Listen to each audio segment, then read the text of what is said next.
সংস্কারের দোহাই দিয়ে দেশকে বিপদে না ফেলার আহ্বান জানিয়েছেন ঢাকা মহানগর উত্তর বিএনপির সদস্য সচিব মোস্তফা জামান।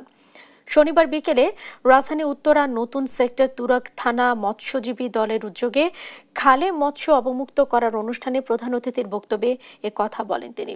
এ সময় তিনি বলেন, সরকার নির্বাচনে ঘোষণা দেওয়ার পর থেকে সংস্কার নিয়ে অনেকেই সোচ্চার, তবে তারা সংস্কারের নামে দেশকে বিপদের দিকে ঠেলে দিচ্ছে। ফ্যাসিবাদ শক্তিকে শক্তিশালী করার সুযোগ না দেওয়ার আহ্বান জানান মোস্তফা জামান।